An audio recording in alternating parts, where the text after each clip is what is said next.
이명박은 제대로 된 사과를 한 번도 한 적이 없다. 묵묵부답 청와대. 이명박 대통령 이번에도 변명할까? 바포벌레님, 오늘 할 게 많죠님, 감사합니다. 이명박 대통령의 친형 이상득 전 의원이 저축은행에 수억 원대의 불법 자금을 받은 혐의로 구속된 뒤 국민의 눈은 청와대로 쏠리고 있다. 국민이 봤을 때 대통령의 형이 막강한 권력을 행사하다가 돈을 받고 특정인의 뜻대로 정부의 영향력을 행사한 일은 당연히 대통령이 사과할 일이다. 한편 이 전 의원이 상황 소리를 들으며 막강한 영향력을 발휘한 배경에는 이 대통령의 묵인과 형님을 여의도 정치에 활용하려 했던 대통령의 뜻이 있다. 그러나 이 전 의원이 소환되고 구속된 현재까지 이명박 대통령의 사과 가능성에 대한 청와대의 공식 입장은 검토하고 있지 않다이다. 검토하지 마. 검토하지 마. 그냥 결과를 조용히 받아들여. 괜히 니네가 사과하면 우리 마음이 약해지잖아? 한 청와대 관계자는 검찰에 소환될 때 하고, 영장 발부할 때 하고, 구속할 때 하고, 뭐 할 때마다 대통령이 사과해야 하는 것은 아니지 않느냐라고 말했다. 당당한 걸. 이 말에 그러면 대법원 판결 날 때까지 기다려야 되느냐? 나중에 논현동 사저에서 사과해야 하는 거 아니냐는 등 기자들의 농담 섞인 푸념이 뒤따랐다. MB의 대국민 사과 자세히 보면 나는 결백. 이명박 대통령이 임기를 시작한 뒤 4년 반 동안 국민에게 사과한 건 모두 3번이다. 2008년 6월 특별 기자회견에서 미국산 쇠고기 수입 문제를 일방적으로 밀어붙인 데 대해 올해 1월 신년 연설에서 친인척 측근 비리에 대해 2월 취임 4주년 기자회견에서 측근 비리와 내곡동 사저 부정 매입건에 대해 사과했다. 그러나 해당 연설과 기자회견 내용을 들여다보면 공통점이 있는데 속 시원하게 사과한 적이 없다는 점이다. 1월 신년 연설 때 이 대통령은 전후 설명은 없이 저는 지난 한 해를 돌아보면서 국민 여러분께 송구스럽다는 말씀을 드리지 않을 수 없습니다. 송구스럽다는 말씀을 드리지 않을 수 없다. 저 자신과 주변을 되돌아보고 잘못된 점은 바로잡고 보다 엄격하게 관리하겠습니다. 라고만 말했다. 이게 무슨 사과야! 이게 무슨 사과야! 송구스럽다. 잘못된 점을 바로잡고 보다 엄격하게 관리하겠다. 라고만 말했다는 거야. 이 대통령이 주변을 언급했다는 점에서 당시 드러난 친인척 비리를 뜻하는 것이라고 짐작할 뿐, 뭘 어떻게 잘못했고 어떻게 고치겠다는 구체적인 언급이 없었다. 지난 2월 취임 4주년 기자회견에서 이 대통령은 내곡동 사저 부정 매입 의혹과 측근 비리 문제에 대해 질문을 받았다. 서울 가락동 시장에서 만난 노점 할머니 얘기를 꺼낸 이 대통령은 살기 저렇게 힘든 사람들도 열심히 살아가는데 살만한 사람들이 내 주위에서 그런 비리를 저지르고 있다. 제 심정이 이런데 국민들의 마음은 어떻겠습니까? 저는 국민 여러분들께 이에 관해 할 말이 없습니다. 라고 했다. 사과한 게 아니잖아! 할 말이 없다 그런 거지! 이런 강동윤이 같은 놈 만나. 에라이! 이 대통령은 이어 내 주위에 비리를 저지른 사람이 있고 그런 일이 생길 때마다 저는 정말 가슴이 꽉 막힌다며 화가 날 때도 있다. 가슴을 칠 때가 있다고 말했다. 당시 할 말이 없다는 기자회견 직후 이 대통령의 말을 사과로 볼 것인가 말을 하지 않겠다는 뜻으로 볼 것인가를 두고 논란이 있었다. 그 말이 경상도 지역에선 아주 미안해서 변명도 못하겠다는 뜻으로 통용된다는 사실 때문에 결국 사과로 해석됐다. 지랄을 한다. 그러나 이 할 말이 없다는 말에서 이 대통령이 측근 비리에 대해 얼마나 화가 났는지 전달됐지만 무엇이 어떻게 잘못돼 그런 일이 벌어졌다는 인식은 전혀 드러나지 않았다.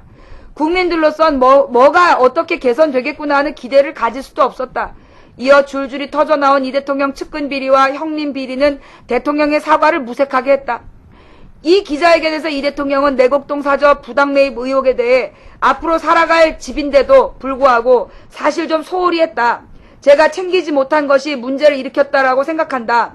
어쩌면 그건 전적으로 제 탓이라고 생각한다고 말했다. 내 탓이오로 마무리했지만 퇴임 뒤에 살집에 대해 전혀 신경 쓰지 못했다고 강조하면서 부당 매입 의혹에 자신의 관련성을 부인했다. 뭐야! 지난번에 지가 시켰다며!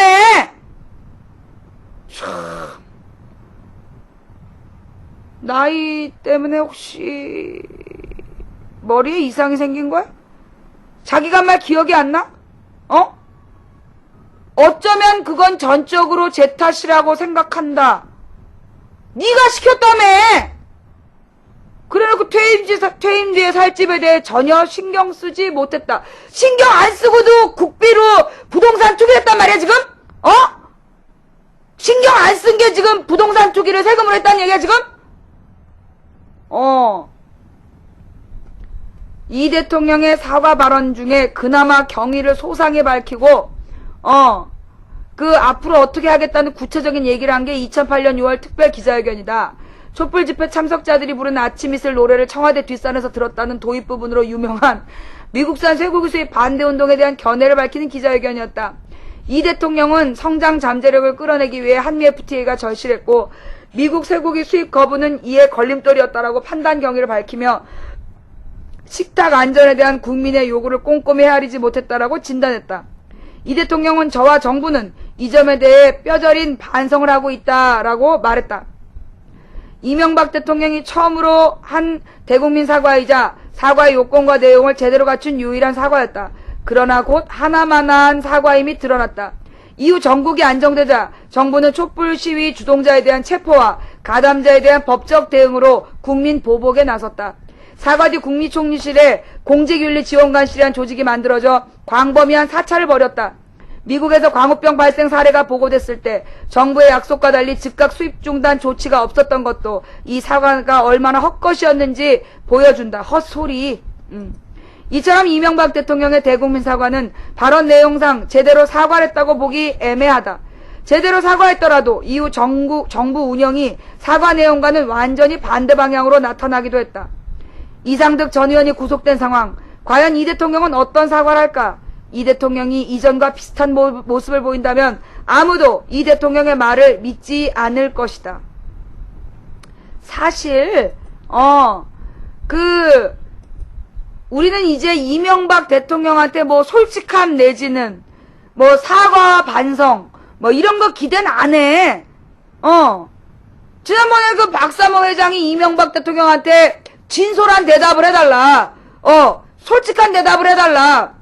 이재호를 시켜서 안철수를 돕기로 한 거 아니냐. 이런 편지를 우리가 읽으면서 이거 짜고 친다. 어떻게 이명박한테 솔직한 답변을 원하냐. 그걸 우리더러 지금 믿으라는 말이냐. 아니 차라리 이명박한테 거짓말을 해주세요 라든가 뻥이라도 한번 쳐보세요. 그럼 우리가 어떻게 일말에 어쩌면 여기에 진실이 1%는 있을지 모른다는 생각을 하겠지만 그 이명박한테 대고 솔직한 답변을 원한다는 거는 그거는 이건 쇼예요. 이런 거 아니야. 아유, 진짜. 네. 그죠? 아니, 그니까 말이에요. 예. 걔가 모욕죄로 고소할 내용이네요. 그래, 알았어. 걔에 대해서, 걔 같은 놈이란 말 취소야. 전국에 계신 경공 여러분, 죄송해요. 네, 경공 여러분의 명예를 훼손한 점 심심하게 사과드립니다. 네, 쥐 같은 놈을 감히 개 같은 놈이라고 표현한 점에 대해서 진심으로 사죄드리면서 앞으로는 꼭 쥐 같은 놈이라고 표현하겠습니다. 이런 걸 사과라고 하죠. 예, 요즘은 그냥 뉴스가 개그잖아. 뉴스가 개그야. 네. 그 다음에 말이에요. 또 이런 뉴스도 또 있어요. 그냥 그동안 지은 죄가 얼마나 많은지, 또 옛날 뉴스들이 또 막 올라오고 있네요. 예. 막 읽어보고 싶죠? 박근혜 5선 동안 법안 15개 발의. 연평균 0.9건. 5선이면 4, 5, 20년 동안 15개를 발의했다는 걸로 봐서 국회의원으로서 아무것도 안 했다는 얘기네요.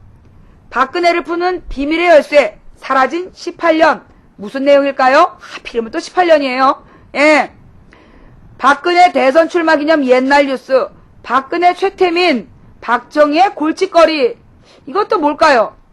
최태민 씨, 언니 방패 막이로, 재산 착취, 그의 소나기에서 언니를 구해주세요. 아우, 무슨 뉴스인지 막 읽어보고 싶은 마음이 막 굴뚝 같은데, 네, 시간이 없는 관계로다가, 다만 여러분이 이 뉴스를 보시려면, 함께 읽는 뉴스로 이렇게 가시면, 함께 읽는 뉴스에 가시면, 여기 우리 분홍머리님이 올려주신 옛날 뉴스니까 관심 갖고 봐주시고요. 나는 요것보다는 관심 있었던 게, 또 누가 이 상황에서 또 전화야. 안녕하세요. SK투데콤 고객지원센터입니다.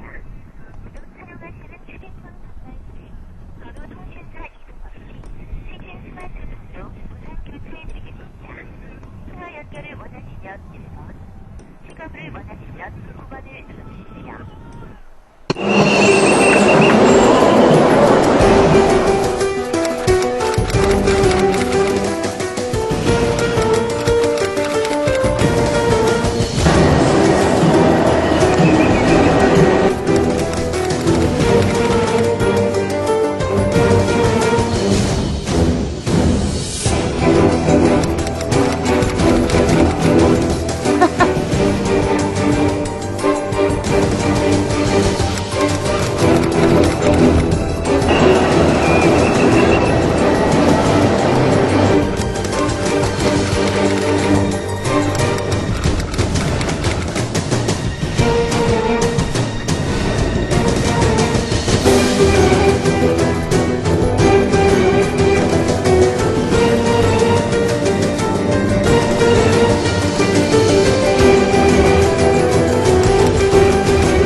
국민들의 목소리에 귀를 닫고 아무런 대답도 하지 않는 자가 어떻게 대통령이 될 수 있는지 의문스럽습니다. 열심히 노력할 것입니다. 야, 누구야 지금? 한숨 올려서! 한숨 올려서! 제발 뭔가.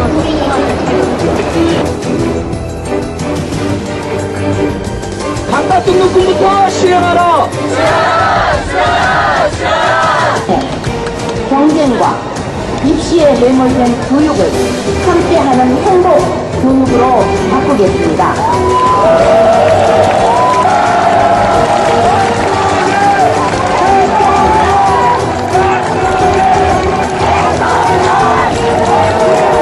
젊은 사람 한 명 보이네요. 최선을 다해 뛰겠습니다. 그 길을 함께 해주시기를 부탁드립니다. 감사합니다. 여러분, 우리 박근혜 후보 믿음직스러우십니까? 여러분, 큰 박수 다시 한번 부탁드립니다.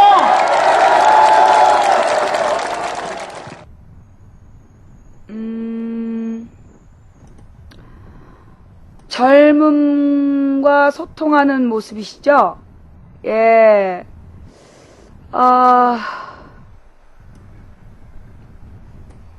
젊은이와 소통하는 대선 출정식. 정말 인상적이죠? 예. 예. 정말, 예, 젊은이와 소통하는 모습이 확실하잖아요. 그죠? 예. 아우, 막 이렇게, 그렇게 아주 강렬한 스킨십까지? 정말, 진한 소통이네요? 네. 정말 뜨거운 소통을 보여주고 계세요. 예. 자, 이게, 빨갱이 물러가라. 대한민국 국민 맞냐? 남의 잔치 회방 놓는 거냐? 욕설과 폭력이 난무했다. 학생들의 머리에는 물병이 날아들었다. 10일 오전 서울 영등포 타임스퀘어 광장에서 열린 박근혜 대선 출마 선언식 풍경이다. 박근혜 출정식 시작 전에 한국대학생연합 소속 대학생들 300여 명이 반값 등록금 30여 명 맞죠? 반값 등록금 공약 이행을 촉구하는 기자회견을 열었다. 이어 행사가 진행되는 중에 손 플랜카드와 피켓을 들고 침묵 시위를 벌였다. 이들은 지난달 22일에도 박근혜 의원실을 찾아가 면담을 요구했지만 끌려 나온 바 있다. 소통하고 있네! 아우, 이게 얼마나 이 뜨거운 스킨십이야. 막 끌려 나오고 있대잖아. 자기야, 따라와! 막 이랬나봐. 박근혜 지지자들의 반응은 적대적이었다. 빨간색 모자를 쓴 지지자들 중 일부가 기자회견 마이크를 빼앗기 위해 달려들었다. 피켓팅하던 학생들을 밀치고 입에 담기 힘든 폭언과 삿대질을 쏟아냈다. 주위에서는 지들이 나라를 위해 뭘 했는데 반값 등록금이 어디 하늘에서 떨어지나? 인물 못난 것들이 할 짓도 없어. 조정받는 거냐? 조정하는 것들이 더 나빠! 등 비난 섞인 목소리들이 들려왔다. 할아버지들 대사도 거의 우리 용역들 쓰는 거랑 비슷하네. 노예들 쓰는 거랑. 사법경찰들의 보호를 받지 못한 일부 학생들은 폭력을 피해 지하로 향하는 에스컬레이터를 탔다. 그러자 박근혜 지지자들은 물병을 던지기 시작했다. 물병을 머리에 맞은 한 학생이 머리를 감싸쥐었다. 다행 크게 다치지는 않은 것으로 전해졌지만 아찔한 상황이었다. 소란이 벌어지자 박 전 위원장은 연설 도중 잠시 멈칫하는 모습을 보였다. 소통하고 있잖아. 응. 한대련 의장, 김혜숙 숙명여대 총학생회장은 대선 후보에게 국민들은 다양한 의견을 개진할 수 있다며 자신과 생각이 다르다고 물리적 폭력을 행사하는 것을 보고 황당하기도 하고 표현의 자유를 막는 지지자들을 둔 후보가 대통령감인지 의문이 든다고 토로했다. 박근혜 대선 출마 선언식의 컨셉트는 소통이었다. 소통의 일환으로 박근혜 캠프에서는 빨간색 희망 엽서를 준비했다. 국민들의 목소리를 듣겠다는 것이었다. 그러나 그것은 지지자들과의 엽서놀이에 불과했다. 광장을 가득 메운 박근혜 지지자들 틈으로 시민들이 발붙일 곳은 없었다. 반값 등록금을 외친 어린 학생들에게 물병이 쏟아졌다. 박근혜식 소통을 보여주는 단면이다. 출정식 현장에서는 또 55세 이상이 대부분이었다. 앞서 홍사덕 박근혜 캠프 공동 선대위원장은 박근혜 전 위원장 반경 5.5m 안에 김종인 위원장을 빼고는 55세 이상을 들이지 말라. 나이 많아서 도움된 사람 없다고 말해 논란을 빚은 바 있다. 출정식 자리에는 반경 5.5m 안이 아니라 넓은 타임스퀘어 광장에도 젊은이들이 설 곳이 없었다. 눈에 띄는 젊은이들이라고는 캠프 자원봉사자들, 그리고 반값 등록금을 요구했다가 봉변을 당한 대학생들이 거의 전부였다. 한편 참가자들은 패션 컨셉을 새누리당의 상징인 빨간색으로 맞춘 듯했다. 많은 사람들이 빨간색 햇빛 가리개를 나눴었고 일부는 빨간색 옷을 맞춰 입기도 했다. 빨간색 풍선을 준비해온 사람도 있었다. 옛날에 내가 자막을 이렇게 꽃분홍색으로 하면 빨갱이라서 빨간색 자막을 쓴다고 그랬었어요. 예. 한쪽에는 라이온스 클럽 회원들은 태극기를 박스채 들고 와 사람들에게 나눠줬다. 기자에게도 대한민국 국민이니까 하나 들라고 권유했다. 참가자들은 전국 각지에서 모였다. 동료 6명과 함께 경주에서 새벽 4시에 출발해 서울까지 달려온 열성 지지자도 있었다. 이들은 박 전 위원장이 한마디 할 때마다 열띤 박수와 환호를 보냈다. 서울 성동구 행당 일동의 지인 10명과 함께 왔다는 김모 씨는 아버지 때부터 항상 좋아했다며 박근혜 씨가 꼭 대통령이 됐으면 좋겠다고 응원했다. 박 전 위원장이 움직이자 사람들은 같이 움직였고 박 전 위원장을 향해 손 한 번만 잡아달라고 외치며 손을 뻗었다. 경호팀과 경찰들은 박 전 위원장 경호를 위해 땀을 뺐다. 이날 지지자들이 소원을 적은 희망엽서는 행복나무로 만들어졌다. 우리 박근혜님이 원하고 꿈꾼 나라를 만들어주세요. 꿈이 성취되길 기원합니다. 저를 특보로 임명해주세요라는 문구가 눈에 띄었다. 박근혜 전 위원장은 이제 8.20 전당대회에서 추대되는 일만 남겨두고 있다. 출정식이 끝난 현장에는 소통을 상징하는 빨갛고 하얀 엽서나무만이 덩그러니 남아 있었다. 정말 멋진 소통의 모습이죠. 예. 이것도 또 동영상이네. 예. 자, 그래도 한 번 더 젊은이와 소통하는 모습 기대해 볼까요? 예.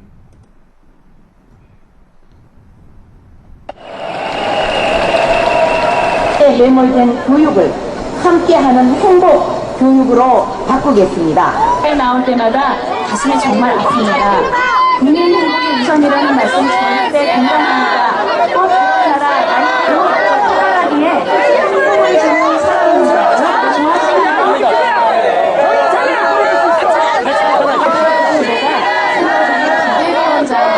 전국을 다니면서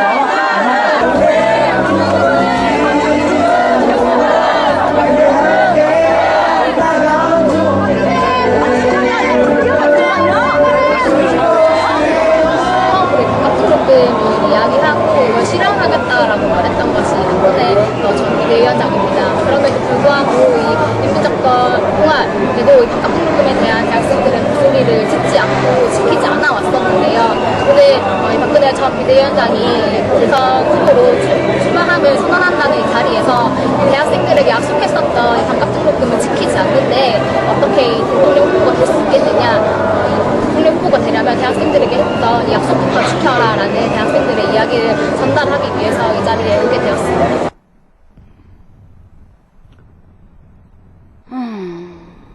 우리 대학생들이 반드시 올해 대선에서 우리 대학생들의 이야기를 할 수 있는 사람을 대통령으로 뽑기 위해서 더 열심히 노력할 것입니다. 야, 노무현이가 한국으로 올려서 한국으로 올려서 기자회견을 방해하는 것에 대한 법적행위는 공항에 고정시키기 바랍니다. 가슴 놓고 시연하라!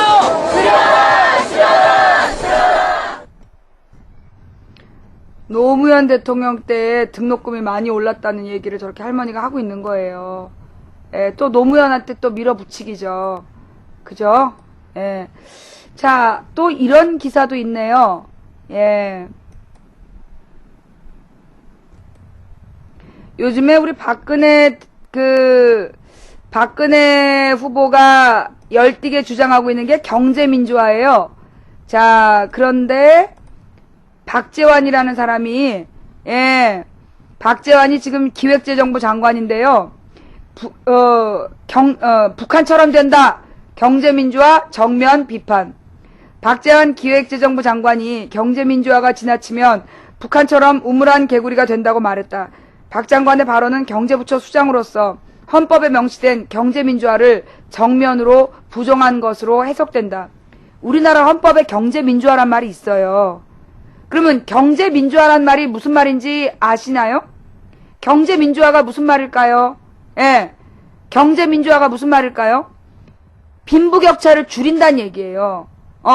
빈익빈 부익부 그 상황을 줄인다는 게 경제민주화예요. 그러니까 여러분이 굉장히 잘못 알고 있는 여러 단어들이 있는데 그 중에 하나가 경제민주화라는 말에 대해서 이게 그냥 마음껏, 그러니까 경제민주화 이러면 그냥 경제에 대해서 규제를 완화시키고, 예, 규제를 안 하고 그냥 마음껏 내버려 둔다. 이렇게 이해하시는 분들이 있는데 그게 아니에요. 우리 헌법에 명시되어 있는 경제민주화라는 단어는 빈부격차를 줄여서 여기서 민주화라는 평등하게 한다는 얘기예요. 소득격차를 해소하겠다. 빈부격차를 줄여서, 소득격차를 줄여서, 경제적으로 평등하게 한다는 말이 민주화예요. 예. 민주라는 말에는 그런 개념이 자유민주주의 할 때, 자유란 말은 뭐냐면, 정치적 자유, 정치 사상의 자유를 표현하는 게 자유고요. 그 다음에 민주주의는 경제민주화라는 뜻이에요. 경제민주화란 말은 이 경제의 높낮이를 이렇게 깎아서 비슷한 수준으로 만들어내겠다. 그게 경제민주화예요. 그게 우리 헌법에 나와 있어요. 예.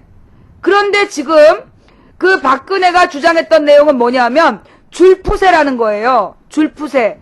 줄푸세가 뭐냐면 세금은 줄이고, 그죠? 세금은 줄이고 규제는 풀고 그러면서 복지를 늘리겠다. 이게 박근혜가 이야기한 줄푸세 정책이야.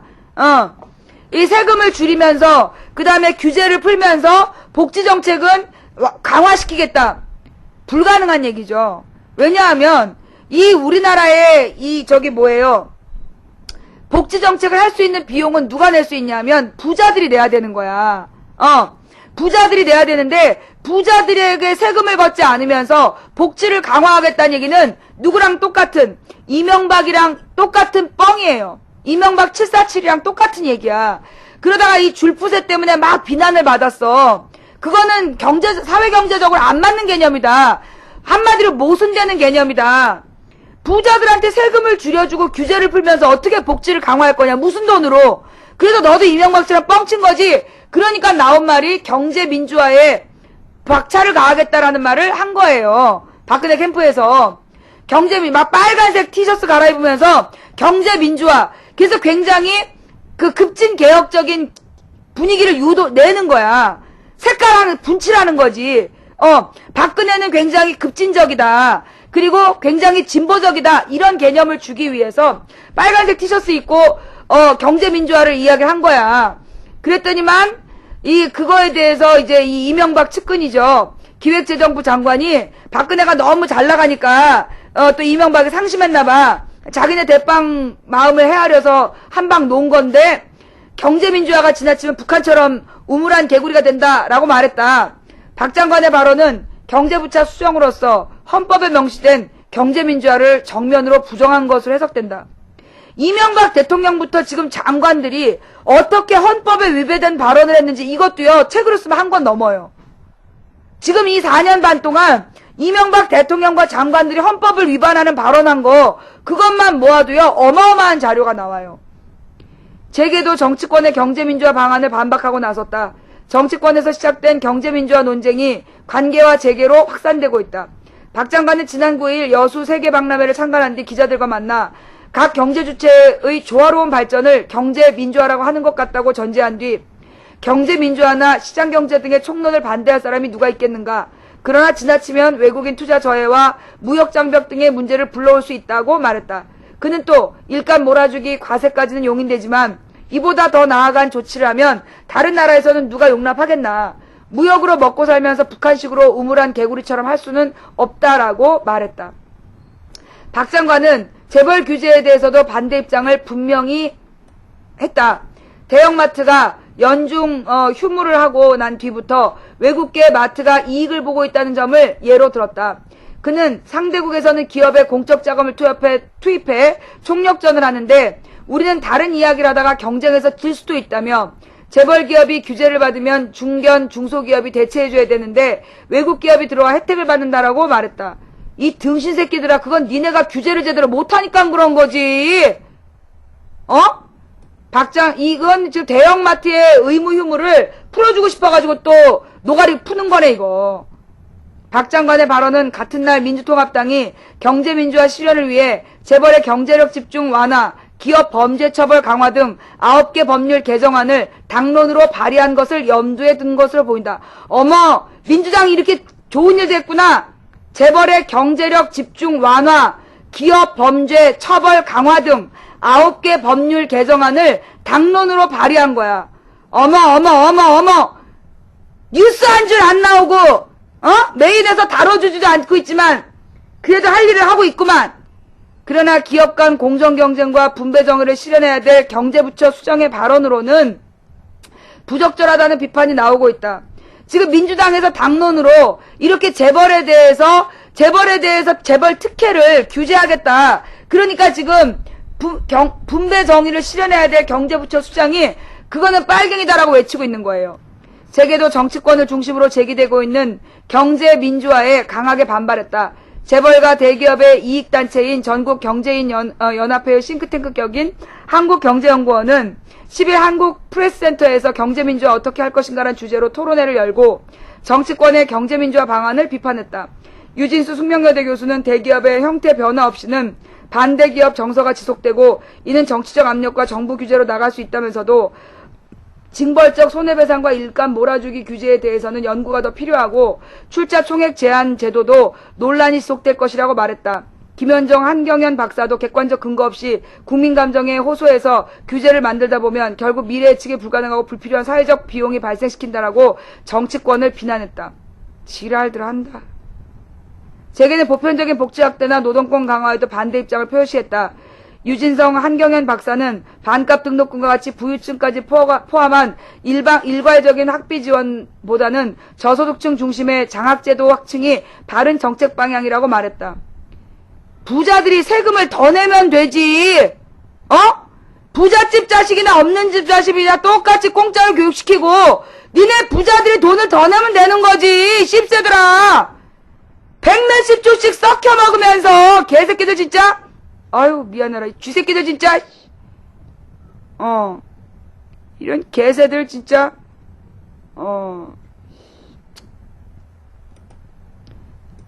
경제민주화라는 단어에 대해서요, 경제민주화를 우리 헌법에서 이 경제민주화에 대해서 우리 헌법에서 이미 밝히고 있어요.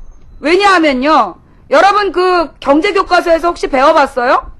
경제교과서에서 그 빈부격차를 상징하는, 그러니까 빈부격차를 줄이는 척도, 그러니까 어느 나라가 선진국이다라고 얘기하려면, 선진국이다라고 이야기하려면 쟤는 그래프가 있어. 그게 무슨 그래프야? 이렇게 이제 그 모든 사람이 똑같이 평등한 걸 완전 평등이라고 보고 이걸 대각선으로 그리죠. 근데 실제로 돈을 갖고 있는 사람은 부자들이 더 많이 갖고 있고 가난한 사람들은 적게 가져요. 그러다 보니까 국민들이 가지고 있는 실제 재산을 쭉 축적해서 쌓아보면 실제로는 이렇게 돼서 1%가 90%를 가지고 1%가 50%를 가지고 있는 그래프가 이렇게 만들어진단 말이야. 이게 평등인데 실제로는 우리 재산 정도는 이런 식으로 그래프가 그려진다. 그래서 이 대각선과 요 그래프가 이 곡선이 만드는 그래프의 면적이 적을수록 선진국이다. 넓을수록 후진국이다. 이걸 지니계수, 로렌츠 곡선을 가지고 이야기하는 지니계수라고 하죠. 예. 로렌츠 곡선이 국민 1%, 가장 가난한 1%가 가지고 있는 재산의 양, 1%와 2%가 합쳐서 가지고 있는 재산의 양, 이거를 총액을 쭉 그리는 거야. 그려가지고 결국 상위 몇 프로가 재산을 집중적으로 갖고 있다는 그래프가 그려져요. 그렇게 되면 그게 로렌츠 곡선이고, 그 로렌츠 곡선과 완전 평등, 1%가 2를 갖고 50%가 50을 갖고 100%가 100을 갖는 그 재산 정도를 쭉 축적했을 때 완전 평등 상태를 대각선으로 그려진단 말이야.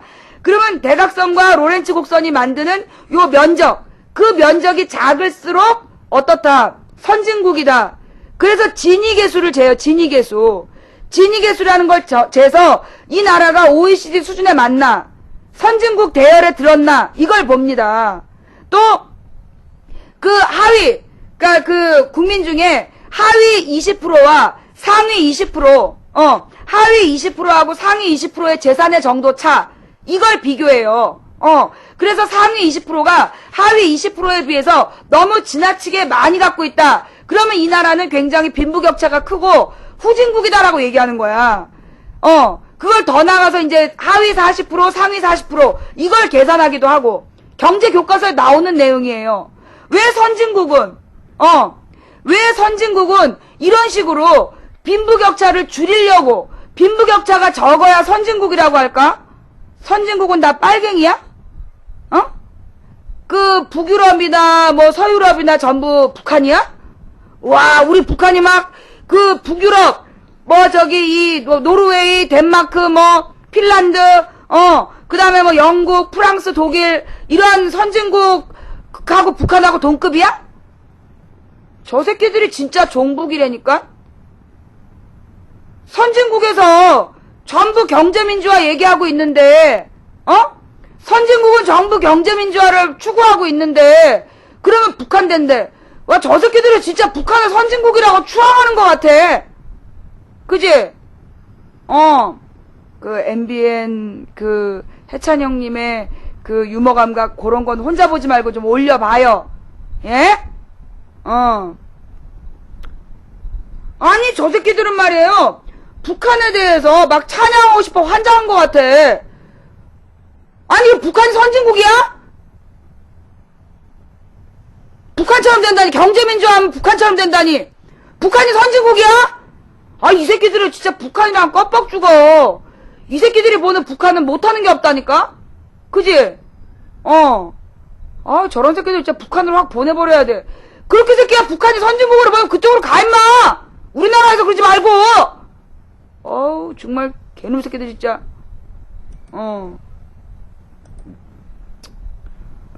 그 다음에,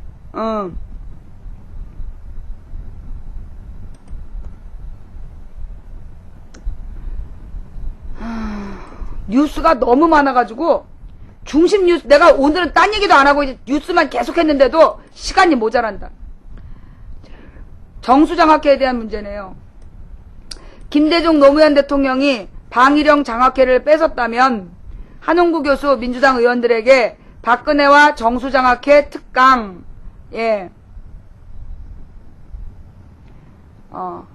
2003년 5월 김상훈 부산일보 사장이 박근혜 정수장학회 이사장에게 장학금을 전달하는 모습. 정수장학회는 매년 부산일보로부터 8억 원, MBC로부터 20억 원의 장학기금 명목으로 받아가고 있다. 어디다 쓰냐? 민주통합당 배재정 의원이 주최한 한홍구 성공회대 구속대 교수의 박근혜 의원과 정수장학회라는 제목의 강연회와 함께 관련 사진전이 10일 오전 국회의원회관에서 열려 행사 관계자가 전시된 사진을 정리하고 있다. 박근혜 새누리당 의원이 서울 영등포 타임스퀘어에서 2천여 명의 어제 추적자에 2천여 명의 지지자들을 보냈습니다. 이미 일당도 다 지급됐습니다. 그러한 대사가 문득 떠오르네. 2천여 명의 지지자들에게 둘러싸여 대통령 선거 출마를 선언한 10일 민주통합당 초선 의원들은 여의도 국회의원회관 신관에서 특강을 들었다. 강의 주제는 박근혜와 정수장학회, 강사는 2005년 국가정보원 과거사 진상규명을 통한 발전위원회에서 정수장학회의 전신인 부일정학회 강탈 문제를 다룬 바 있는 한홍구 성공회대 교수가 맡았다. 이날 특강은 부산일보 기자 출신 배재정 의원의 주최로 열렸다. 5.16 장학회는 전두환이 박정희 일가 생계대책으로 준 것. 이 자리에서 이해찬 당대표, 박지원 원내대표도 참석했다. 박지원 원내대표는 대통령 후보가 되려면 자기 주변 정리를 해야 한다면서 박정희 대통령이 멀쩡한 사유재산을 빼앗아 정수장학회를 만들었다면 반드시 돌려줘야 한다고 주장했다. 이해찬 대표 역시 정수장학회 사회화를 하는 것이 옳다. 그래야 대선 후보로서 떳떳한 행보를 할 수 있을 것이라고 강조했다. 부일장학회를 설립한 고 김지태 씨의 부인 송혜영 씨는 제가 나이가 80이 넘었다. 죽기 전에 해결이 되었으면 좋겠다라고 의원들에게 호소했다. 이어진 강연에서 한홍구 교수는 김지태는 누구인가를 시작으로 50년 전 고 김지태 씨가 부일장학회를 국가에 강제 헌납한 과정 등을 차근차근 설명했다. 요 내용이 궁금하신 분들은요. 망치 부인의 3.1절 특집을 찾아보세요. 망치 부인 집에 3월 1일 날 한홍구 교수님이 오셔서 요 내용을 차분히 설명한 게 있습니다. 그 다음 팟에서 또는 유튜브에서 망치 부인의 3.1절 특집을 한번 찾아서 검색해 보시면 요 강연 내용을 보실 수 있어요. 한 교수는 박정희 전 대통령이 부산일보와 MBC 등 언론사를 소유한 부일장학회를 빼앗은 이유에 대해 정권 장악 이후 언론 장악의 필요성을 절감했기 때문이라고 말했다. 어제 추적자에 이런 얘기가 나오죠. 먼저 언론을 장악하고 두 번째로 검찰을 장악한다는. 한 교수는 1962년 고 김지태 씨가 일본에서 건강이 안 좋아 입원해 있었는데 회사 간부들을 잡아들이고 부인 송혜영 씨를 구속하면서 김지태 씨를 귀국하게 만들었다면서 귀국 후 구속되어 7년을 구형받은 김지태 씨는 결국 재산 포기각서와 기부 승낙서를 썼다고 말했다. 이후 김지태 씨는 당시 상황을 쇠고랑을 찬 손으로 본의 아니게 날인했다고 회고했다. 한 교수는 정수장학회는 박정희의 정과 유경수의 수를 따서 만든 것인데 박정희와 유경수 두 분 개인 재산은 동전 한 입 출연한 바가 없다. 박정희 전 대통령이 죽고 난 후 전두환이 들어오면서 박정희 일가 생계대책으로 5.16 장학회를 준 것이라면서 도대체 대통령 후보로서 이런 잘못된 과거를 어떻게 하려고 하느냐라고 지적했다. 자신의 아버지가 관계됐기 때문에 말하기 어려운 부분이 있다는 것 이해한다. 우리나라 정수장학회와 더불어 장학금 많이 주는 장학회가 방일영 전 조선일보 회장 장학회다. 과거 김대중 노무현 정권 시절에 그 장학회 뺏었다고 생각해보자. 방일영 장학회 주식 다 몰수해서 노무현 재단이나 김대중 재단 소유로 운영해왔다면 어떻게 하겠나. 원 주인에게 돌려줘야 마땅하다. 이에 앞서 배재정 의원과 독재유산 정수장학회 환수와 독립정론 부산일보 쟁취를 위한 공동대책위원회는 이날 오전 정수장학회 문제와 관련해 박근혜 의원에게 공개 질의서를 보냈다. 오늘 14일 고 김지태 씨가 부일 장학회를 강제 헌납한 지 50년이 되는 날이다. 질의서에는 정수장학회 강제 헌납 판결 어떻게 생각하나, 정수장학회 최필립 이사장은 누가 앉혔나, 박 전 대통령 당시 국가 권력을 동원해 이루어진 수많은 민간인의 인권과 재산권 침해에 대해 어떻게 생각하는가 등의 질문이 담겨있다. 대책위는 국민의 선택을 받고자 하는 박근혜 의원은 세 가지 질문에 명쾌하게 답해야 한다고 촉구했다. 답을 하겠어요? 예? 답을 하겠어요? 예. 그것 말고도 지금 막 이명박 정권에서 벌어지고 있는 무시무시한 일들에 대해서 이게 뉴스가 요즘엔 그냥 공포영화야. 공포영화 따로 볼 필요가 없어. 이 뉴스 너무 무서운 뉴스인데 심장이 약하신 분이나, 예, 심장이 약하신 분들이나, 또는 그 노약자분들께서는 이 뉴스는 피하시기 바랍니다. 고리 1호기, 재질이 나쁘다. 예, 일본에서는 난리 났을 것이다. 고리 원전 1호기 원자로 안전성 놓고 한일 전문가 논쟁. 예. 고리 1호기 재질 나쁘다고 그러면서 이제 일본에서 이런 일이 있었다면 난리가 났을 거다. 아유, 이거. 정기 검진에서 아무것도 안 나온 사람하고 이상한 게 나왔지만 정말 정밀 검진했더니 괜찮은 사람 중 누구를 더 신뢰할 수 있나? 원자로는 죽여도 괜찮지만 사람을 죽이면 안 된다. 엄청 병들었는데 무리해서 살리려다가 망가지면 엄청난 피해로 이어진다. 고리원전 1호기 안전성을 놓고 한일 과학자 간 논쟁이 벌어졌다. 이봉상 한국 원자력연구원 박사가 원자로 압력용기 정밀 시험 결과를 토대로 안전성을 강조하자 일본 원자로 전문가인 이노 히로미츠 도쿄대 명예교수는 시험 자료를 공개하라며 맞불을 놓은 것이다. 얘네들은 간 말로 때우죠. 증거 없이. 예. 환경운동연합과 탈핵에너지 전환 국회의원 연구모임 주최로 10일 오전 국회의원 회관에서 열린 고리 1호기 안전성 토론회 화두는 노후 논란을 빚고 있는 원자로 압력 용기였다. 금속공학 전문가인 이노 교수는 우리나라 원자력안전위원회에 해당하는 일본 원자력안전보안원 스트레스 테스트와 고경련화 원자로 안전성 논의 부문 의견청취위원으로 지난해 5월 일본 규슈 겐카이 원전 1호기 취성 천위 온도의 위험성을 경고하게 됐다. 말이 좀 어렵죠. 좌우지간 일본의 원자력 전문가란 얘기예요. 이노 교수는 고리 1호기에 대해서도 원자로 압력용기 재질 때문에 깨지기 쉬운 상태로 변하는 취성 천위 온도가 지나치게 높은 반면 최대 충격 흡수의 에너지는 너무 낮아서 찬물이나 충격에 취약하다고 경고했다. 이노 교수는 일본 원전 가운데 취성 천위 온도가 100도가 넘어간 곳 한 곳도 없고 겐카이 원전도 98도에서 난리가 났다며 고리 1호기는 가동 1년 만에 취성 천위 온도가 82.8도였다고 해서 놀랐는데 99년 마지막 측정에서 107.2도까지 올라갔다고 우려를 나타냈다. 이노 교수는 원자로 강철 용기가 핵발전 과정에서 나오는 중성자를 오랫동안 쬐면 유연성을 잃고 딱딱하게 굳어 파괴되기 쉬운 상태가 된다며 타이타닉호가 빙산에 부딪혀 쉽게 부서진 이유도 문제 있는 재료 때문에 취성화 천위 온도가 뭔지 모르겠네. 취하되는 온도가 올라갔기 때문이라고 밝혔다. 아울러 샤르피 충격 시험을 통해 원자로 압력 용기가 견딜 수 있는 최대 충격 흡수 에너지가 가동 1년 만에 65줄로 떨어지고 99년 시험 54줄로 떨어진 것도 문제를 삼았다. 이노 교수는 고리 1호기는 50줄 정도까지 내려갔다고 해 깜짝 놀랐다며 일본에서 그렇게 낮아진 경우는 한 곳도 없다라고 지적했다. 우리가 이거 전문 용어를 몰라서 이거 전문 용어를 몰라가지고 그러니까 이 참 기사를 쓴 사람도 참 웃긴다. 취성 천위 온도가 뭔지 단어 설명을 해줘야 될 거 아니야. 그죠? 이제 단어 설명 없이 너무나 어려운 기사를 샤르피 충격 시험이 뭔지 이런 거를 해줘야 될 거 아니야. 뭐가 평균이고 어디에서 넘어가면 안 된다. 이런 기사를 제대로 써줘야 될 거 아니야. 그죠? 우리 같은 문과생들은 이게 기사를 봐도 모르는 거 아니에요. 취성천이란 깨지기 시작하는 온도, 취성천이 온도라는 것이 금속이 깨지는 강도를 말하는 거다. 취성천이란 깨지기 쉬운 온도라고 보시면 됩니다. 저거는 금속과를 나와야 알 수 있는 단어다. 금속이 깨지는 강도를 말하는 거래요. 취성천이 온도라는 게. 샤르피 충격 시험은 뭔지 그것도 한번 써봐요.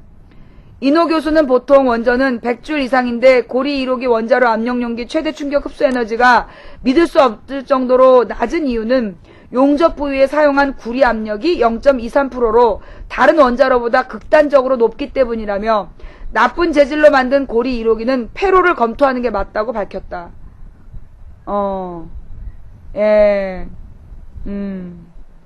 지금 이 고리 원전 1호기에 압력 용기라는 게 있는데 이 압력 용기가 지금 깨지기 쉬운 불량 재질의 금속으로 만들어졌다는 거예요. 그래서 이게 깨지면 한마디로 방사능이 유출된다는 거야. 압력 용기 정밀 실험 결과에서 문제 없었다라고 반론을 펼쳤네요. 이에 고리 1호기 압력 용기 건전성 시험을 담당한 이봉상 박사는 압력 용기가 취성화되려면 유리처럼 깨진다는 건 잘못 알려진 사실이라며. 샤르피 충격시험보다 정밀평가인 파괴인성시험에서는 안전기준에 부합했다고 반박했다. 원자력 안전위원회는 지난 4일 고리 1호기 재가동을 승인하면서 압력용기 가압열 충격 온도가 샤르피 충격시험에서 높게 나타났지만 마스터 커브 방식에서는 미국 핵규제위원회 기준값인 149도보다 낮아 안전하다고 밝혔다. 그러니까 우리가 이렇게 얘네들은요, 국민들이 모르는 말을 막 남발해요. 그래갖고 안전하다고 주장을 하죠. 그럼 이런 건 또 전문가들한테 반박을 들어봐야 돼. 이 박사는 압력용기 시험을 정기 건강 검진에 비유해 정기 검진에서 아무것도 안 나온 사람하고 이상한 게 나왔지만 정밀 검진했더니 괜찮은 사람하고 누구를 더 신뢰할 수 있겠느냐며 정밀 평가 결과에 무게를 실었다. 이에 이노 교수는 사람에 비유하는 건 부적절하다면서 사람은 죽이면 안 되지만 원자로는 죽여도 괜찮다. 원자로가 엄청 병들었는데 무리해서 살리려다가 망가지면 엄청난 피해로 이어진다라고 밝혔다. 아울러 고리 1호기 샤르피 충격시험 데이터, 섭씨 100도씨 부근의 파괴 인성 측정값 등 시험 데이터가 많이 부족하다며 데이터 추가 공개 없이 고리 1호기를 재가동해서는 안 된다라고 지적했다. 더 정밀한 평가나 계산보다 사람 안전을 우선시해야 한다.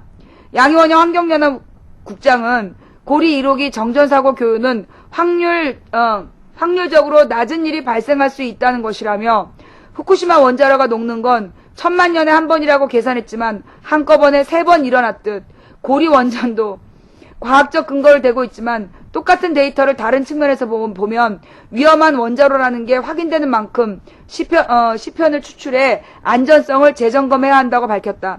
반면 이 박사는 용접부가 구리 함량이 높아 문제인 건 사실이지만 강제 퇴직할 정도로 안 좋으냐는 다른 문제라며 원자로 용기에 대한 관심이 지나쳐 간섭 상태가 되면 나 같은 연구자들이 안전성 연구 결과를 발표 못해 원전 안전성을 오히려 해칠 수 있다라고 맞섰다. 뭔 말이야. 문제가 있는데 함량이 높아서 문제가 있는 건 사실이지만 강제로 그 일을 못하게 할 정도는 아니다. 그러면서 원자로 용기에 관심이 지나쳐서 간섭 상태가 되면 자기 같은 연구원들이 안전성 결과를 발표 못해서 발표하지 말아야지. 근거 없는 발표를 못하게 하는 게 원전 안전성을 왜 해치는 거냐고. 네가 나가야 되겠구만. 그지? 쥐가 나가야 되겠구만. 문제가 있는 걸 발표하지 못하게 하면 원전 안전성에 오히려 해치느냐니 뭔 얘기야 지금. 이날 오후 국회 정론관을 찾은 이노 교수는 고리 1호기처럼 나쁜 재질로 만든 원전은 일본에 없다며 추가 검사에서 더 좋은 결과가 나온다는 건 데이터 수정 의구심을 가질 수밖에 없다고 거듭 시험자료 공개를 요구했다. 아우, 어머, 이분들이 모셨구나. 어쩐지. 우원식 의원, 인재근 의원.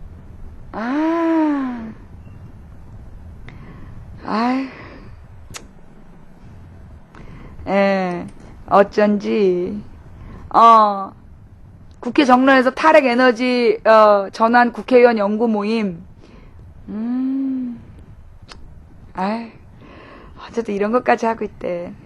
알지? 우원식 의원님이라고. 내가 우원식 의원님이라고, 우리, 노원 의원인데, 굉장히 노원구에 예산을 많이, 이 세목 교환을 해서, 장기적으로 노원구에 국가에서 예산을 많이 따갖고 온 의원이에요. 그런데 한나라당 후보가 한 일이 없다. 지는 무슨 빙상장 2개인가 3개인가 있는데 거기 빙상장 또 갖고 들어와갖고 지으면서 빙상장이 여러분 돈 얼마나 많이 드는지 아시죠? 이 노원구에 무슨 일이 있었냐면 노원구에 원래 빙상장이 2개인가가 있어. 이 빙상장은 여러분 한여름에도 운영이 돼요. 그럼 한여름에 거기를 얼음을 얼리면서 전기를 얼마나 많이 쓰겠어. 그러면 그 관리비는 누가 내? 구가 내. 근데 빙상장이 2개나 있는데 그걸 또 갖고 들어오면서 오세훈의 부시장 출신이라 예산을 많이 갖고 들어온다고 막 그러면서 우리 동네로 들어오기로 했던 미술관 훔쳐가고 막 이러면서 자기 노원구에다 몇 개 더 지었다고 막 자랑을 친 거야. 이제 이 우원식 의원 상대 후보가 그런데 그러면 그런 건물들 지어놓으면 관리비는 누가 내? 구가 내는 거야, 구가. 근데 이 우원식 의원은 뭘 했냐면 당시 이제 이 강남하고 강북이 부동산 세금이 완전 천차만별이야. 강북은 우리 강북이나 도봉 같은 데는 많이 걷어봤자 100억이 안 돼. 강남은 2천억이고 강남은 20배가 넘게 거치고 우리 도봉이나 노원, 강북 이런 데는 이게 100억도 안 거치는 거야. 그래서 세목을 교환했어요. 어떻게 했냐면 재산세를 걷어서 절반은 구에서 쓰고 나머지 절반을 시로 다 보내는 거야. 시로 다 보내서 서울시에서 n분의 1 인구수대로 나누어 준 거야. 그랬더니 이 강남에 돈 많은 데에서 걷어들인 세금으로 이 가난한 구에 정부 지원금이 늘어난 거예요. 그래서 해마다 200억인가씩을 노원으로 가져간 거야. 그걸 몇 년째 하고 있단 말이야. 그게 우원식이야. 그런 사람하고 그 다음에 관리비 계속 구가 내야 되는 건물 갖고 온 사람하고 누가 더 한 일이 많냐? 근데 노원구에서 막 우원식은 한 일이 없다. 국회의원 하면서 한 일이 없다고 막 그런 거예요. 근데 내가 그 얘기를 전에 듣고 얼마나 열이 받아. 누구니? 누가 지랄이니?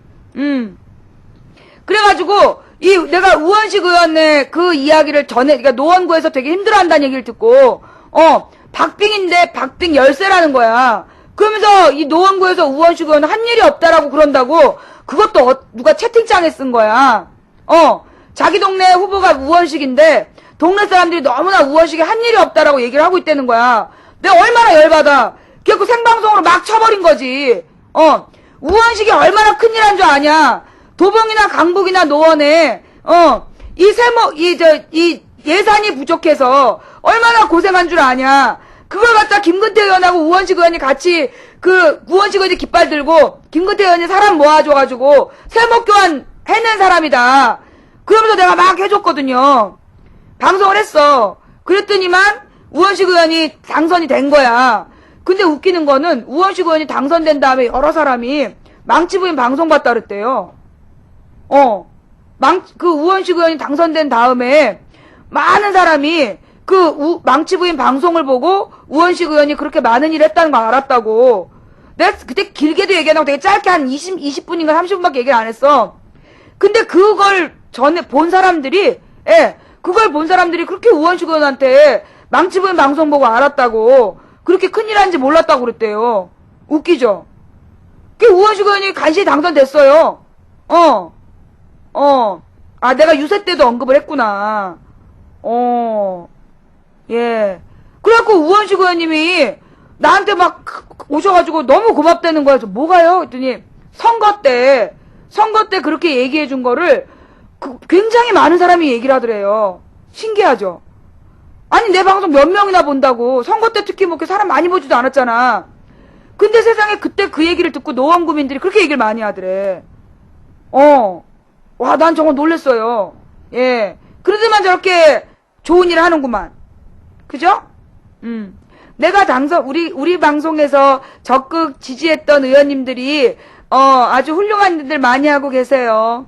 네, 자, 여기서 또 깔때기가 된 건가? 이건 블로그라서, 이게 이제 블로그라서요. 제가 이렇게 좀 읽기가 조금 어려운데, 이명박 추천 여름휴가지 4대강 달성보 가보니 붕괴 위험 곳곳에. 예, 현장 르뽀래요. 지난 6월 말로 4대강 사업이 사실상 마무리되었습니다. 작년 10월 22일 일제히 개장식을 연 이후로 거의 8개월 만에야 손님을 맞을 준비를 한 셈인데요. 이에 발맞추어 이명박 대통령은 9일 방송된 93차 라디오 연설에서 전국 1800km 4대강 자전거길 1800km? 600km 아니고? 예, 자전거길을 따라서 각 지역의 독특한 먹과 정치를 느껴보는 것도 좋을 것 같다며 4대강을 올여름 휴가지로 적극 추천한 바 있습니다. 과연 이명박 대통령이 추천한 대로 4대강은 여름 휴가처로 손색이 없을까요? 아, 나 왠지 이 뉴스도 무서운 것 같아. 아, 나 진짜, 요즘은 뉴스가 호러야. 뭐 무슨 작심을 한 것도 아니고, 그냥 시청자들이 갖고 온 뉴스인데, 읽다 보면 그냥 소름이 쫙 끼쳐. 예. 달성보 옹벽의 균열. 낙동강 보중에서 가장 유명한 달성보입니다. 달성보의 유명세는 지난 4대강 사업 기공식 때 이명박 대통령이 몸소 달성보를 찾으면서 확인해 주신 바 있습니다. 그런데 7월 초 찾은 달성보에 아주 이상한 징조들이 포착됩니다. 뭐 멀쩡하구만.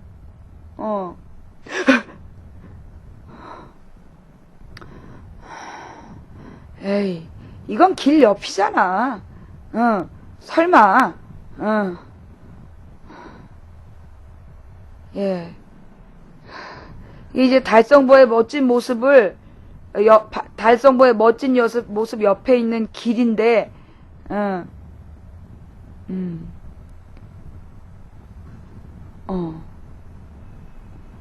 옹벽에 균열이 생겼다는 옹벽 아랫부분 집안에 치마가 일어난다는 것을 증명해 주는 것입니다. 아, 옹벽에 균열이 생겼다라는 말은 옹벽 아랫부분 집안에 치마가 일어난다는 것을 증명해 주는 것이다.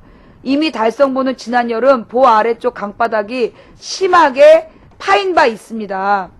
달성보 건설단은 이후 수차례의 보강 공사를 거쳐 세굴 현상을 막았다고 공언한 바 있는데 이것이 어찌된 일인가요? 보강 공사에도 불구하고 강바닥에는 여전히 아직도 그 위험한 세굴 현상이 일어나고 있다는 것을 방증하는 것에 다름이 아닙니다.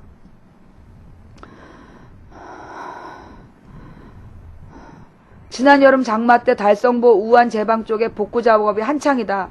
동그라미 속에 건설 중인 옹벽 모습이 보인다. 옹벽은 보와 바로 연결이 되어 있다. 이거, 예, 요 동그라미, 이것이 특히나 위험한 것은 옹벽은 보와 바로 연결되어 있어서 보의 구조물로 보아야 하는데 이곳에서 침하가 일어나고 있다는 것은 보 전체 안전에도 큰 영향을 끼칠 수 있다는 것이다. 강바닥 세굴은 강에서 세굴의 도미노를 이루어 제방까지 그 영향을 끼치고 있다는 것을 보여주고 있고 따라서 강바닥 세굴 현상이 얼마나 위험한 현상인지가 강바닥이 파이는 거, 물이 너무나 많아지고 유속이 빨라져서 이렇게 옆으로 자꾸 파여 들어가는 거 얘기하는 거예요. 그러니까 물이 옆으로 자꾸 파여 들어가니까 옆에 나 시멘트들이 금이 가는 거야. 세굴 현상에 의한 제방 침식. 이것을 잘 보여주는 것이 제방의 침식작용이다. 아니나 다를까 달성보 옹벽 바로 아래 제방에서 일어난 침식작용은 어른 키를 훨씬 넘어섰다. 지난 7월 초 고작 40mm 장박비에 벌써 2m가 넘는 침식작용이 일어났다.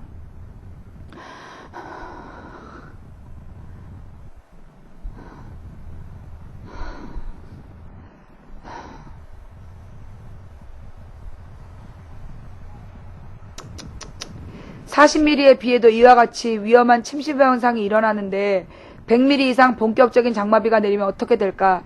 지난 여름 이미 그 위험한 모습을 목격한 바 있다.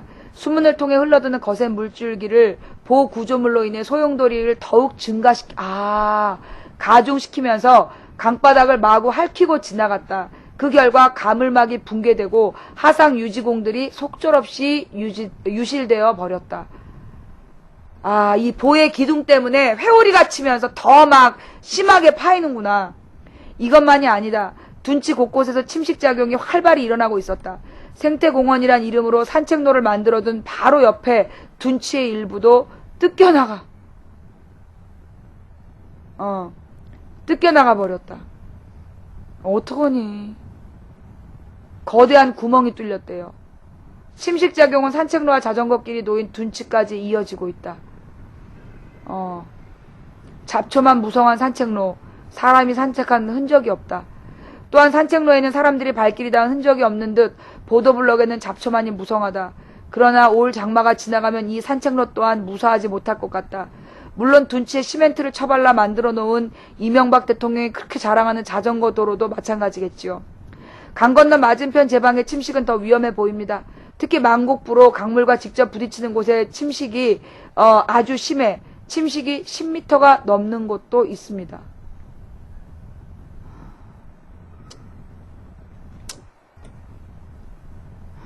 뭐 어떡하겠어. 이명박한테 물어내라 그래야지. 그리고 그 침식은 국도와 연결된, 그러니까 국도가 도로 말하는 거지? 그리고 그 침식은 국도와 연결된 제방해로까지 이어지고 있습니다. 100mm 이상의 집중호우가 내려 4대강 사업의 과대한 준설로 직선화된 낙동강에서 더욱 큰 물줄기가 물폭탄으로 작용하게 되면 국도로 기능하는 제방의 안전도 장담할 수 없을 듯 합니다. 이처럼 4대강 사업으로 낙동강은 이전과는 완전히 다른 강이 되어버렸고 그로 인해 국민의 안전은 시시각각 위협받고 있습니다. 그래도 박정희 사당에다 절하면서 새누리당 대통령 뽑겠대잖아. 낙동강 주변 사는 사람들이. 사실이 이런데도 이 나라 대통령은 이곳을 휴가처로 추천을 하시다니요. 이렇게 위험한 곳으로 휴가를 떠나라는 분은 과연 어느 나라 대통령인지 묻고 싶습니다. 우리 대통령께서 초장에 말씀하셨잖아요. 자기 본인의 임기 중에 집 없는 사람은 없애겠다. 예, 집 없는 님들 이리 휴가를 가세요. 그러면 대통령의 공약이 이루어집니다. 예. 일본과 한일 군사협정을 맺으려 해 국민을 혼란에 빠뜨리더니 이렇게 위험한 곳을 휴가처로 추천하면서 국민을 또 한 번 놀라게 하고 있습니다. 여러분, 도대체 이 일을 어떻게 받아들여야 하겠습니까?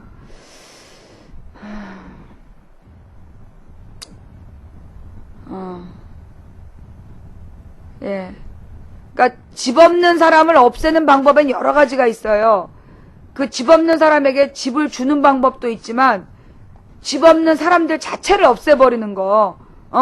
집 있는 사람들만 살려주고 집 없는 사람은 싹 죽여버리는 방법도 있어요. 예.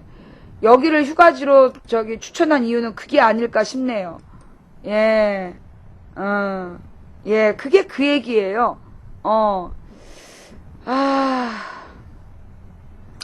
이 뉴스가 너무너무 읽고 싶지만, 최태민 씨 언니 방패막이로 재산 착취, 그의 소나기에서 언니를 구해주세요. 아우, 저 자매 이야기가 참 궁금하긴 한데, 아우, 박근혜 최태민, 박정희의 골칫거리. 아우, 저 뉴스는 또 뭘까? 아우, 궁금해 죽겠네. 근데, 아우, 저 뉴스를 보면, 시간이 또 막 너무 지나갈 것 같아. 아우, 보면 안 돼. 난 이제 이 집안 얘기는 그냥 별로 읽고 싶지가 않아. 괜히 또 읽었다가 입 떨어지는 느낌이야. 아니, 이쪽 사람들 얘기는 말이에요. 그냥 읽으면, 안 돼. 아우, 참, 자꾸 그러면 안 된다니까.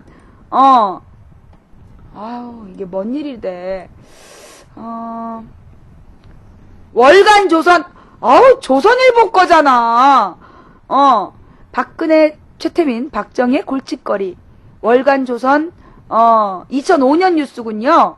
예, 최신호에서 박 대표의 유신 시절 행적, 상세 보도. 그러니까 이제 2005년에 조선일보가 이명박한테 줄 서면서 쓴 기사구나? 예. 청와대 골칫거리, 박근혜와 최태민 밀착. 무슨 얘기일까? 내가 원래 조선일보 기사는 잘 안 믿는 거 알죠? 조선일보의 자매지 월간조선이 최신호에서 박근혜 한나라당 대표의 유신 시절 행적을 상세히 보도해서 눈길을 끌고 있다.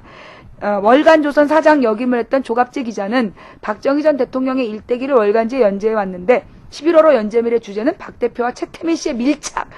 아우, 이 자식은 진짜. 최 씨는 1975년 당시 퍼스트레이디 역할을 했던 박 대표를 도와 구국봉사단, 새마을봉사단을 만든 장본인으로 유신 말기 이권에 개입한 혐의로 정보기관의 조사를 받기도 했다. 월간 조선에 따르면 선우련 청와대 공보비서관은 생전의 비망록에서 77년 9월 12일 박 대통령이 김재규 중앙정보부장과 박 대표를 불러 최 씨의 혐의를 친국하는 광경을 묘사하기도 했다. 직접 질문했다는 얘기예요. 월간 조선은 이날의 정황을 뒷받침하는 면담일지도 제시했다.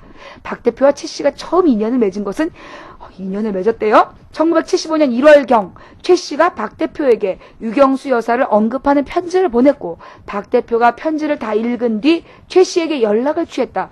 박 대표는 최 씨의 권유로 최초의 사회활동 구국여성봉사단 명예총재를 하게 됐다. 구국여성봉사단 활동이 본격화되면서 봉사단 총재였던 최 씨에게 힘이 실렸고 박 대표도 퍼스트레이디 시절 김정념 청와대 비서실장에게 최 씨에 대한 지원을 직접 부탁했다. 최 씨가 모 건설업자에게 융자를 해주었으면 좋겠다는 뜻을 전해 내용을 알아보면 최 씨와 관련이 있는 업자였다는 것이다. 김 실장은 박 대통령에게 큰 영예가 필요한 돈이 있다고 하면 저에게 얘기해달라. 소리 안 나게 돈을 만들어 각하에게 드리겠다고 건의했고 박 대통령도 그렇게 하겠다고 했다. 그러나 그 후에도 이렇게 목이 타니 예. 어제는 공포물이었는데 오늘은 그냥 썬데이 서울이야. 와 이게 진짜 막 이게 어저께는 그냥 맞아 공포 미스테리였는데 와 오늘은 이거 진짜 여성 잡지를 능가하는 와 진짜 네 아우 정말 읽을 수가 없네 진짜. 아우 민망해가지고 진짜 자, 그러나 그 후에도 최 씨가 뇌물을 수수하고 이권에 개입한다는 보고가 끊이지 않았고 최 씨 문제가 청와대 수석 비서관회의에도 자주 거론되었다. 김치열 행자부 장관이 그를 지원했다는 얘기도 나온다. 박 대통령이 단호한 조치를 내리지 못하자 중앙정보부가 나선다. 선우련 청와대 공보비서관은 생전의 비망록에서 박 대통령이 77년 9월 12일 김재규 중앙정보부장과 박 대표를 불러 최 씨의 부정부패와 뇌물수수 혐의에 대해 친국했다고 기술했다. 박 대통령이 며칠 뒤 선우 비서관에게 최태민을 거세하고 구국봉사단 관련 단체를 모두 해체하고 최 씨가 향후 박 대표와 청와대 주변에 얼씬도 못하게 하라는 세 가지를 지시를 내리자 박 대표는 낙담한 표정으로 눈물을 지었다고 한다.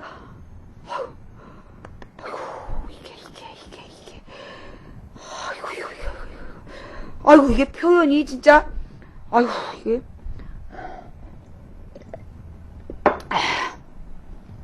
선우 비서관이 며칠 뒤 박 대통령에게 영예의 체면이 깎이니 구국 여성봉사단만이라도 계속할 수 있게 해달라고 호소하자 박 대통령은 그네가 최태민을 가까이 안 하게 할 수 있나 최와 그네를 접근시키지 않는다는 조건을 붙여서 허락하겠다고 답했다.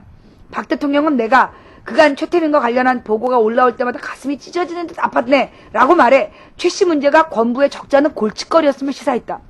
기사를 쓴 조갑재 기자는 어머니를 잃고서 퍼스트레이디 역할에 재미를 붙인 딸에게 매정하게 대하지 못하는 아버지의 심정이 잘 드러나 있다고 평했다. 퍼스트레이디 역할에 재미를 붙였었구만. 우와, 독재자의 퍼스트레이디 역할을 와우. 선우 비서관은 박 대통령이 피살된 후 최태민 거세가 흐지부지 되자 전두환 합동수사본부장에게 최 씨를 박 대표에게 접근하지 못하게 해달라고 부탁했다. 전두환은 최 씨를 강원도 인제로 쫓아냈지만 최 씨는 80년대 유경재단 고문을 맡는 등 94년 별세하기 전까지 박 대표의 측근으로 남았다. 박 대표 나를 많이 도와주신 분 그래서 음해도 많았다. 그러나 박 대표는 자신과 최 씨를 둘러싼 의혹을 철저히 부인하고 있다.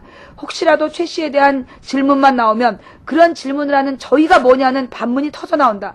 박 대표는 지난해 7월 25일 조선과의 인터뷰에서 최 씨에 대한 질문을 받자 다음과 같이 답했다.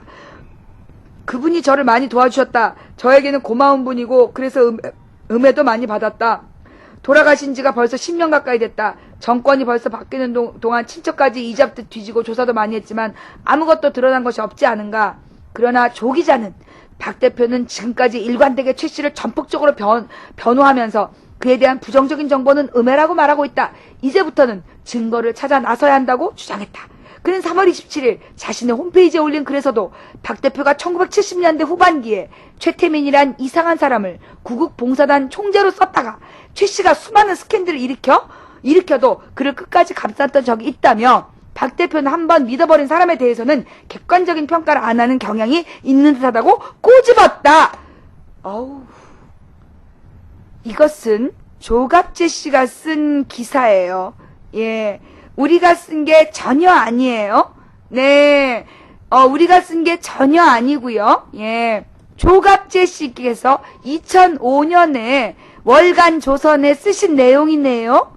아이고 저런, 어쩌면 좋아? 어우,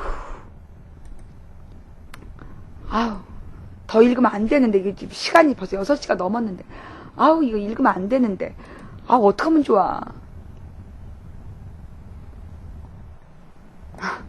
최태민 씨, 언니 방패막이로 재산 착취. 그의 소나기에서 언니를 구출해주세요. 박근영 유경재단 이사장이 1990년 노태우 대통령에게 보낸 탄원서. 예. 이거 읽으면 지금 시간이 없는데. 어머, 친필! 아우, 세상에. 친필 탄원서를? 이런.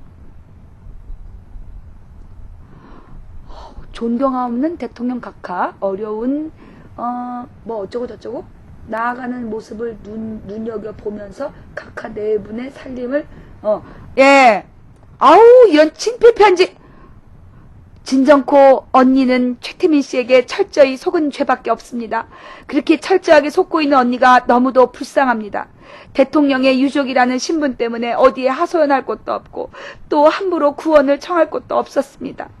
박정희 전 대통령의 둘째 딸 박근영과 장남 박지만은 1990년 8월 14일 한 통의 긴 편지를 썼다. 일종의 탄원서로 수신인은 노태우 당시 대통령이다. 이 편지에서 고 최태민 목사의 전행, 비위를 주장하는 내용과 저희 언니와 저희들을 최 씨의 소나기에서 건져주십시오라고 노 대통령께 요청하는 내용이 담겨있다. 어이구, 이런 어떡하면 좋아요. 예. 편지의 분량은 A4 용지 12장에 이른다. 이 편지는 박근영 현 유경재단 이사장이 직접 쓴 것으로 보인다. 2007년 기사예요. 예. 실제 오마이뉴스가 전문 필적 감정소에 의뢰한 결과 지난 1990년 가정조선 12월호에 보도한 박 이사장의 친필 편지와 오마이뉴스가 단독 입수한 편지의 필체가 동일인인 것으로 밝혀졌다. 최태민 옹호하는 언니 말 듣지 마세요. 특히 편지에서 박근혜 한나라당 대선 경선 후보와 최태민 목사와의 관계를 서술하는 부분은 눈길을 끈다. 둘의 관계를 박 이사장의 주장대로 짧게 정리하면 이렇다. 언니 박근혜는 최 목사에게 철저하게 속고 있으니 빨리 구출해달라.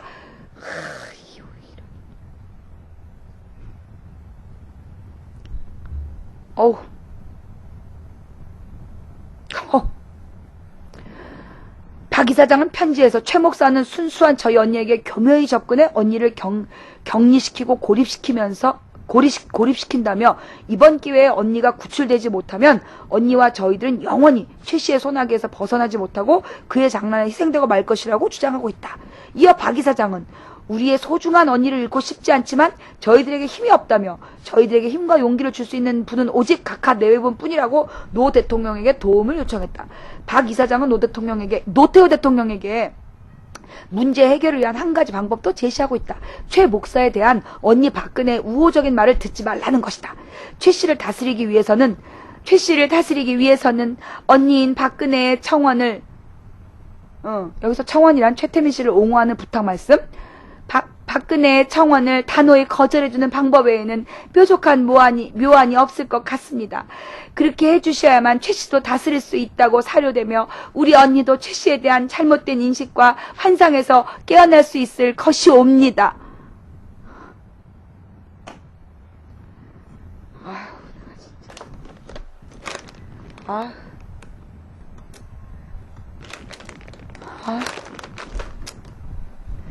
또 박 이사장은 각하 내외분에게 언니인 박근혜를 만나주신다면 이 점을 최 씨가 교묘히 이용해 우리 언니를 자기 소나기에 넣고 그 막강한 힘을 오히려 저희 유족 탄압에 역이용할 것이라며 언니의 말 한마디면 최 씨는 어떤 위기도 모면할 수 있고 또 어떤 상황에서도 구출될 수 있다는 자신감을 가졌다라고 적고 있다.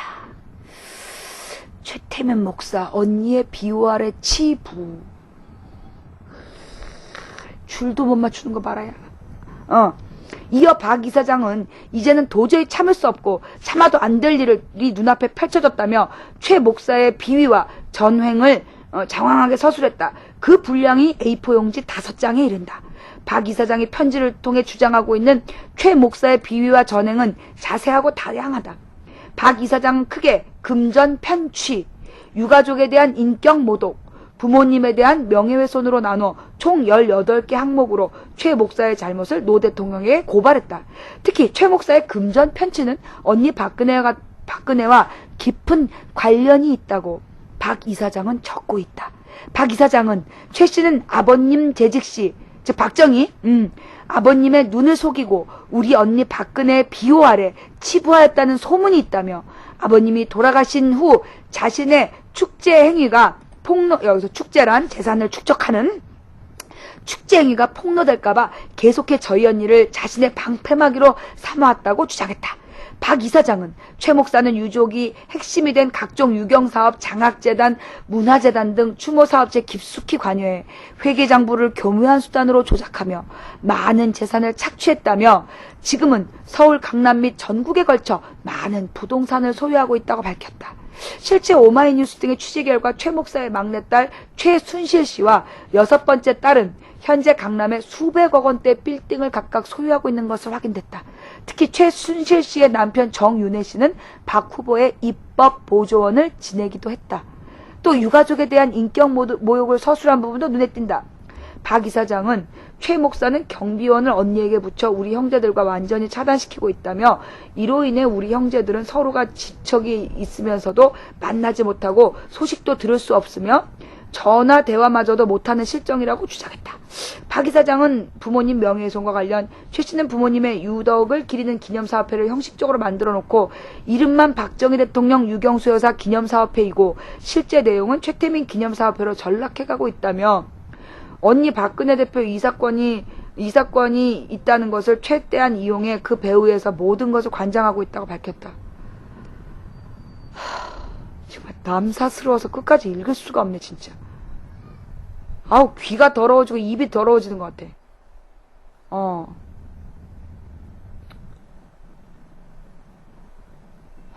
박 이사장은 이와 같이 최 목사의 비위, 전행을 주장하며 금전 편취나 비리에 관한 사항을 철저한 조사를 통해 사회에 환원하면 되지만 부모님의 명예훼손과 훼손은 사회와 국가 차원에서 철저히 다뤄져야 된다고 주장했다. 박근혜, 최 목사 의혹 실체 없다. 동생이 아니랍니다. 목사님 의혹에 실체가 없습니다. 같은 얘기겠죠?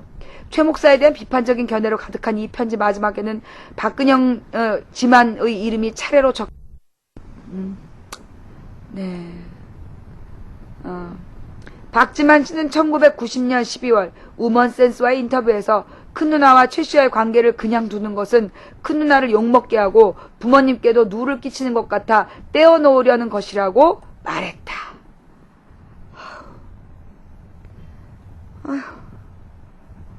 그러나 이 편지가 실제로 노태우 대통령에게 전달됐는지는 알 수 없다.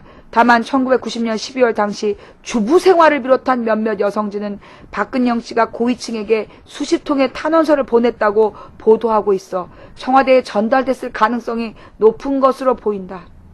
당시 유경재단에 깊이 개입됐던 한 인사도 당시 박근영 씨가 직접 탄원서를 썼으면 박근영 씨를 돕던 분이 이 글을 다시 정서해 청와대에 냈다고 당시 상황을 전했다. 이 편지가 작성된 시기는 유경재단 운영권 문제로 박근혜 당시 이사장과 동생 박근영 씨가 논란을 벌이던 때다. 우리 어머니 아버지께서 남긴 재산이 없으니 얼마나 다행이야. 우리 박 PD 어머니가 이해찬 당대표님 막 이러면서 편지를 보냈으면 어쩔 뻔 봤어. 예. 이 편지가 작성된 시기는 유경재단 운영권 문제로 박근혜 당시 이사장과 동생 박근영 씨가 논란을 벌이던 때다. 당시 최 목사는 유경재단 고문을 맡고 있었다. 박근영 씨와 숙모회란 단체는 최 목사가 박근혜 이사장을 배후에서 조정한다며 최 목사의 퇴진을 주장했다. 박 후보는 1990년 11월 유경재단 이사장을 동생 박근영 씨에게 넘겼다. 박 후보는 세상에 동생과의 불화설이 나도는 것을 우려해 건강이 악화돼 심신이 피곤해 물러난다는 것이라고 밝혔다. 당시 박 후보는 서울신문과의 인터뷰에서 내가 누구에게 조종받는다는 것은 내 인격에 대한 모독이다며 최 목사는 청와대 시절 새마을 운동을 하면서 알게 된 사이로 1988년 기념사업회 만들 때 내가 도움을 청해 몇 개월 동안 나를 도왔을 뿐 아무런 관계가 없다고 말했다. 박 후보에게 최태민 목사와의 과거사는 최대 치역점 중에 하나다. 최 목사에 대한 의혹은 오랫동안 박 후보를 괴롭혀왔다. 박 후보는 세상이 의혹의 눈초리를 보낼 때마다 최 목사를 적극적으로 변호했다. 지난 7월 19일 한나라당 국민검증 청문회에서도 내가 아는 한도에서 지금까지 최 목사에 대한 의혹의 실체는 없다며 만약 최 목사에게 문제가 있었으면 아버지 시대나 이후 정권에서 법적 조치를 받았을 것이라고 말했다. 한편 탄원서와 관련된 유경재단 쪽은 명확한 입장 표명을 피했다. 오마이뉴스는 수차례 박 이사장과 접촉을 시도했으나 성사되지 못했다. 다만 박근영 이사장 비서관을 맡고 있는 문상철 씨를 통해 간접적인 대답을 들을 수 있었다. 문 비서관은 박 이사장은 한나라당 대선 후보 경선이 진행되고 있는 요즘 같은 상황에서 과거의 탄원서에 관해 말하는 것은 적절하지 않다. 모든 상황이 정리되고 기회가 되면 그때 가서 말하겠다라고 밝혔다. 이어 문 비서관은 박 이사장은 요즘 같은 민감한 시기에 무슨 말을 해도 언니 박근혜 후보와 연결되기 때문에 말을 아끼고 있다고 밝혔다.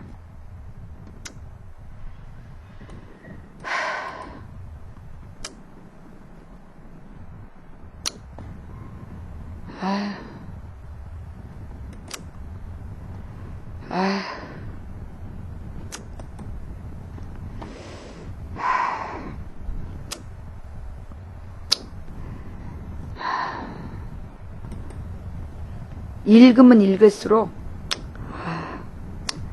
쓴 침이 넘어온다. 근데 나는요, 이걸 보면서 나는 좀 몰라. 내가 이런 말해서 욕먹을지도 모르겠는데 나는 좀 이 기사가 좀 과장됐다고 봐요. 내 느낌은 이거는 진실로부터 약간 거리가 있다. 이 박근혜 주장이 일부 맞는 것 같아요. 만약 진짜 최태민한테 문제가 있었다면, 만약 최태민한테 문제가 있었다면 과거 정권에서 찾아내지 않았을까? 안 찾아냈다면 이유가 뭔데? 안 찾아낼 수도 있나? 좌우지간 이거는 그 유경재단을 차지하기 위한 그 잔혹한 동생의 그 잔인한 편지가 아니었을까? 난 좀 그런 생각이 좀 들어.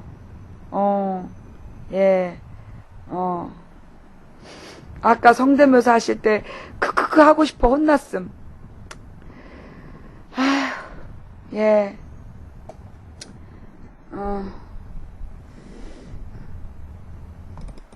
지독한 사랑이란 노래가 있군요.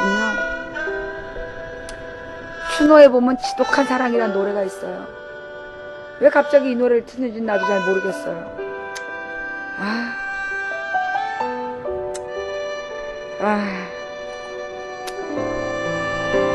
왠지 오늘은 읽고 나니 가슴이 쓰리네요. 쓰다 써.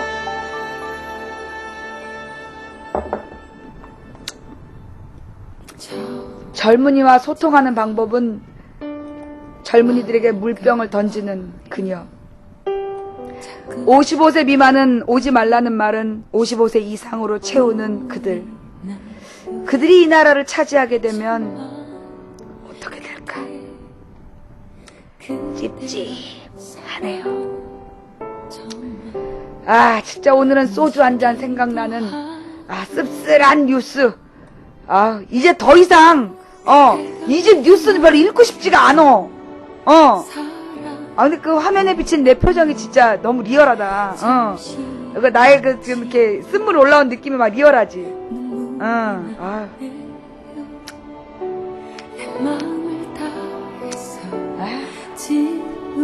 아유, 써.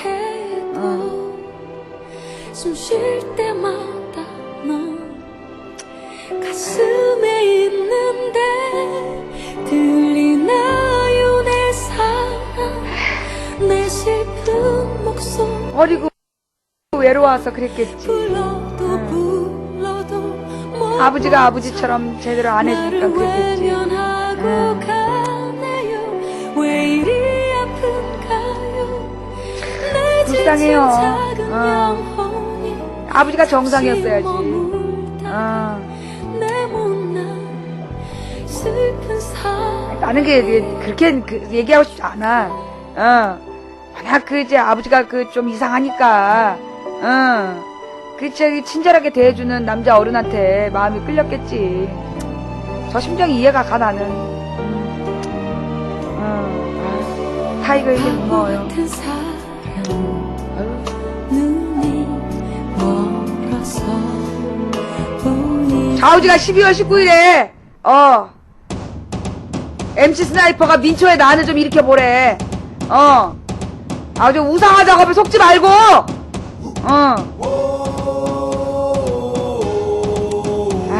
도저히, 오늘 방송 어떠셨어요? 예. 오늘 방송 마음에 드셨나요? 난 요즘에 하루하루 그냥 방송을 시작할 때, 방송 매 순간순간이, 너무 불안불안해. 이 방송에서 무슨 일이 벌어질지 몰라. 정말 이 방송이 스펙타클하죠? 내가 이래서 말로, 방송 한 번 할 때마다 내가 마른다니까. 아우, 그냥 불안 초조. 초돌이님 고마워요.